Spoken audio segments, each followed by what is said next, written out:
So, guess who's back? Well, let me get out right out that sun. Obviously, I just finished working out, although I did take the time to put on my earrings and a little lip gloss.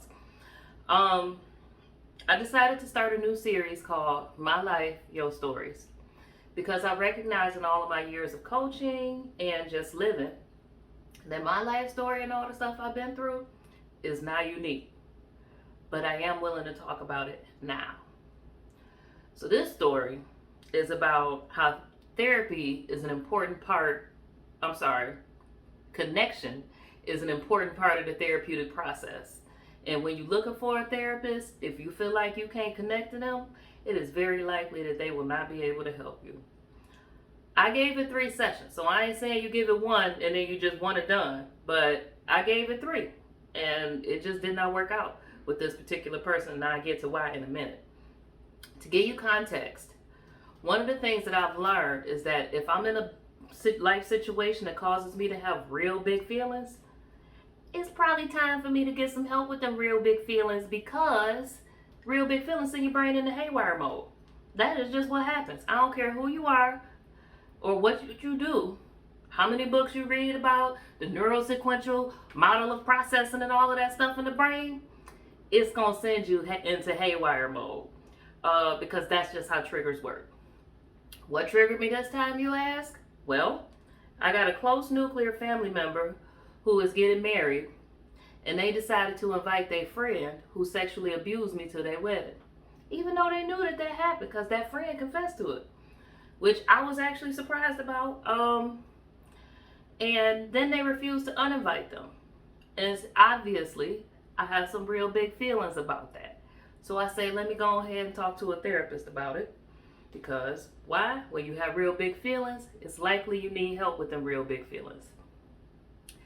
So I talk to this therapist, I go, and this dude is just rude, right? Like, says things like, I just don't understand why anybody would think like that or put their happiness behind somebody else's, or what.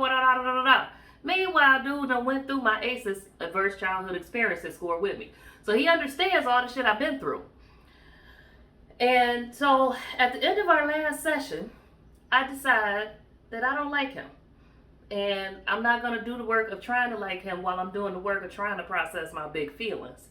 And so I tell him, like, hey, I don't think I like our sessions. And he's like, why? I said, because I feel like you question everything that I'm saying, and then you don't give me tools for what I need to go forward. Then he's like, so do you want me to be softer? Which was clue number 1 that he had heard this before. And I'm like, yes. And he says this, which is a red flag, okay? Red flag, that's just who I am. I'm just brutally honest. I said, oh, I'm not a fan of brutal honesty. I prefer my honesty to be compassionate. The truth is brutal enough. And he's like, well, that's just who I am. Honestly, I don't know how to be. Meanwhile, I'm crying and shit like, you don't have to be. I just told you I don't need to see you no more. I'm not telling you you're wrong. I'm just telling you you're wrong for me. But that's a red flag, I realized, because this the same dude that got on me about using the word can't, because of all the subconscious associations that go along with it. What kind of subconscious associations go along with the word brutal? And what does that have to do with the therapeutic process, unless you helping me process the brutality I've been through? That's a red flag right there. Then he says, that's just who I am. You am a therapist.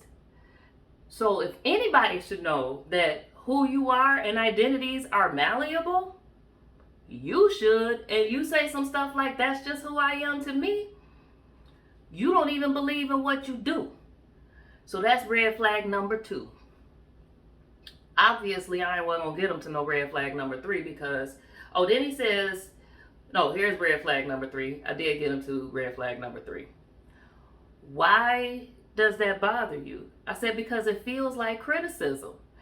And he's like, why do you think that is? And I didn't say this in the time because I was all overloaded with feelings. But what I realized is it feels like criticism because the energy of judgment and the energy of criticism, same fucking energy, okay? same energy. And I grew up in a hypercritical household. I know I'm acutely aware of that energy, and it's triggering. And shout out to Auntie Oprah and Dr. Bruce Perry for their book, What Happened to You, because I understand now that in my neurosequential model of brain processing, that's going to send me into defense mode real quick. And therefore, like way before my prefrontal cortex or the thinking part of my brain can realize it, I'll already be on defenses and won't be able to hear them. So, the moral of the story is that just because you go to therapy, don't mean that's the therapist you could connect with. And it doesn't mean that you're supposed to stop your search, because I still need help with them big feelings, right? So I'm gonna make an appointment with this other therapist who I got a referral from somebody who knows me well, because I'm okay with getting help to process my big feelings, because if I don't, I might fall into things like projecting them onto others, staying angry, putting up all kind of defenses and guards, and becoming like making who I am on this Aries full moon, who I am. I don't want to make who I am somebody I don't want to be. I want to be able to keep the compassion and my honesty. I want to be able to not have an extra armor that I have to travel with beyond those that come along with my Black woman identity. I want to be able to enjoy my softness and be held in my emotions while helping me expand to greater truths. And that's just not what I was getting with that therapist. And so I had to advocate for myself, which means say, I don't want to keep seeing you, and still be true to my goal, which is getting help with my big feelings. And so that's today's story from my life. I hope that it helps you in your life, because I know that I'm not the only person that had to deal with family members who don't protect them, whether they know how or not. Y'all come back now.